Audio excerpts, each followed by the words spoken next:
the shooting range. In this episode, how to win in the lottery without even participating in it, how the French got the Vultee A35, an Italian T-34, also known as the Leoncello. Hotline. The developers answer questions that you've left in the comments. But first, let's start with the Farman NC-223 and why we like the first tier of the French aviation.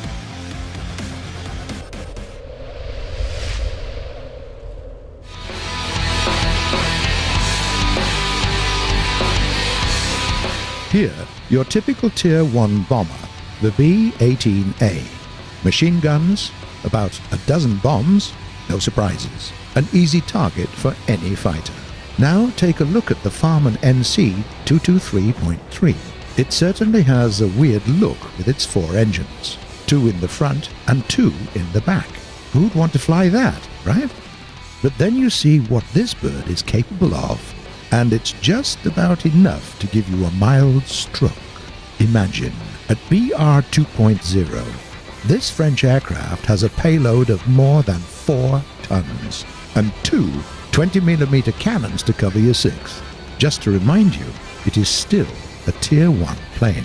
This one can single-handedly annihilate all the key targets on the map or destroy half of the enemy ground vehicles, all on its own. It's also quite robust. It will take more than a stray bullet to take it down. Furthermore, it spawns mid-air, so you don't have to worry about the enemies around you. Just do your part and let your machine gunners, Pierres we guess, take care of your safety. The better you are at your bombing duties, the more useful you are for the team and the more money you get. As simple as that. Of course, high altitude doesn't guarantee your success. Not to mention that the higher you climb, the more difficult it gets to consistently hit relatively small targets like bunkers and tanks. So we suggest that you should lose about 1,000 meters and work from there. It will certainly improve your results and your income. A few other things to consider. Don't ignore approaching enemy fighters. If you see one of those, turn your back to it. Fire the cannons. They aren't very accurate, so stick to short bursts. The only time you need to work from high altitude is when you want to destroy big enemy bases. In all other cases, lose the altitude the moment you spawn. Plan your bombing runs to hit several targets in one run. With this bird, it will be hard to change direction on the go. And now, let's talk about winning a jackpot without even buying a ticket.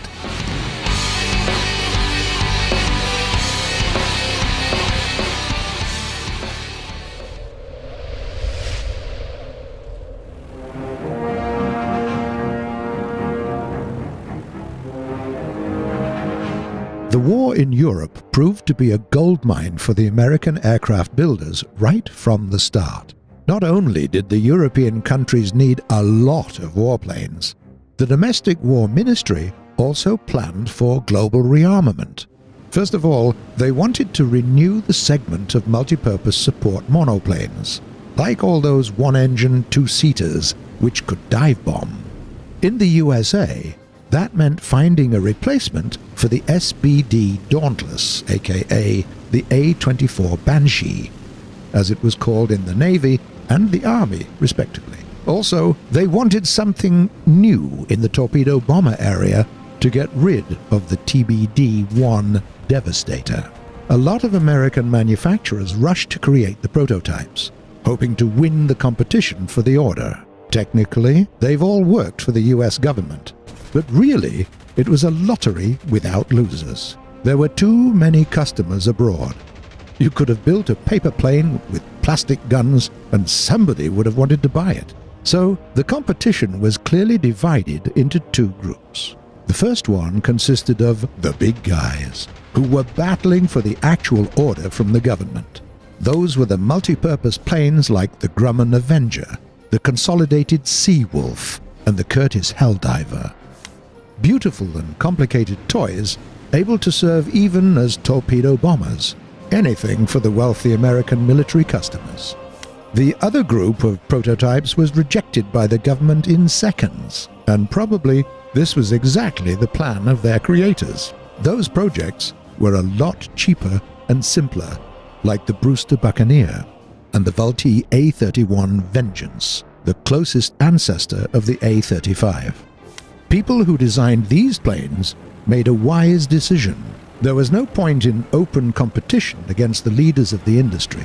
A lot of money could be earned abroad. And then, in a couple of years, when the states would finally decide to enter the war and have their piece of the winner's pie, they would also need any available tech, no matter what the quality. So the Vultee A-31 and the enhanced A-35 went over the ocean. The first one to buy was the Royal Air Force, but they quickly switched to better machines.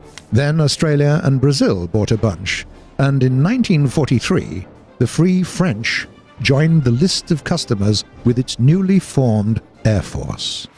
Unlike their British colleagues, General de Gaulle's pilots were eager to fly anything that allowed them to at least spit at the heads of the Nazis. The A-35 showed its flaws immediately. It was very hard and expensive to maintain and repair. The spare parts were hard to come by, and it consumed a lot of fuel. The Americans weren't bothered by that. They had unlimited supplies of great aviation gasoline from Venezuela, but the French sometimes had to fight without ammo for their rifles, not to mention without fuel. The plane was also going out of date pretty fast, and the crew had to be really lucky to survive an encounter with a Messerschmitt or a Focke-Wulf.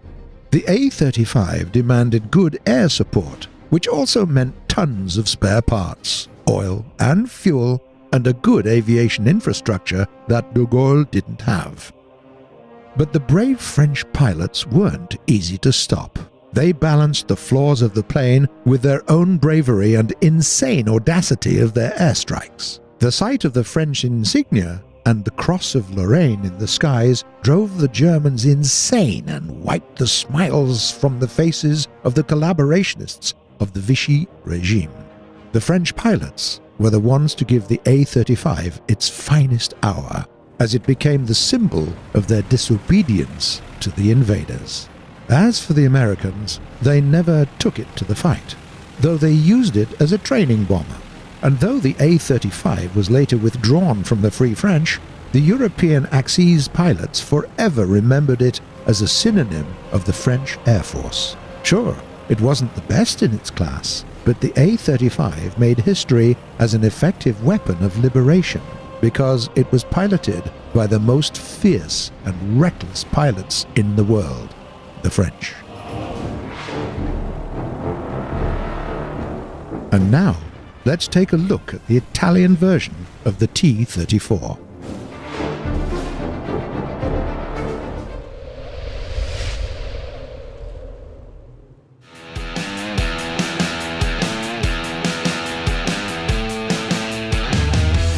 The P-40 Leoncillo is one of the 2 Italian tanks that are already available in the game.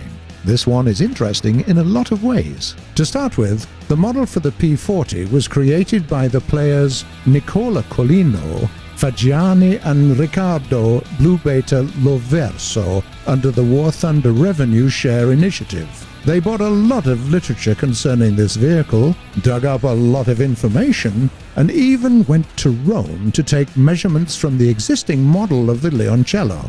The project got selected by the Italian forum community via poll. The other thing that's marvelous about this tank is what it's capable of. The way the armor is arranged is very reminiscent of what you can see on a typical T-34. The Leoncillo is more than capable of fighting on its own. Just imagine the faces of some players when they realize that penetrating this tank's armor is much harder than they thought. For the glorious Leoncello, that's just a field day. The owner of the tank angles the armor again and again, bouncing off shots, and then strikes back with furious anger and HEAT rounds piercing 100 millimeters of armor. Yep, HEAT rounds. The tank's got some APHEs as well, but those have less penetrating power. The only way to be sure you'll pierce the enemy is to shoot it in the side. We believe that it is better to inflict less damage than to be restricted in your tactics. On the other hand, the tank is ill-equipped for reaction shots or sudden changes in the operational environment. The traverse speed of the turret leaves much to be desired. Vertical aim is also a bit slow, and no stabilizer. All of that means that you'd want to advance as carefully as possible. Don't rush, pick your positions wisely, and work your way to glory from there. Remember, this tank is not the BT-7, or something of the sort. Don't get too aggressive. One last thing. If you need to fall back and there's no cover, don't hesitate to use the smokes. The Italian engineers have got you covered.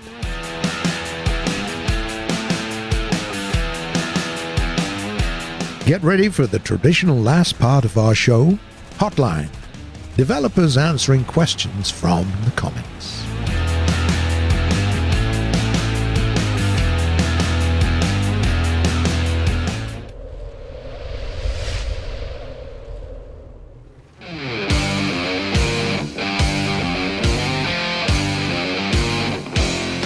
The first question comes from Effie Albay. Hi guys, will you ever add more heavy bombers to the game?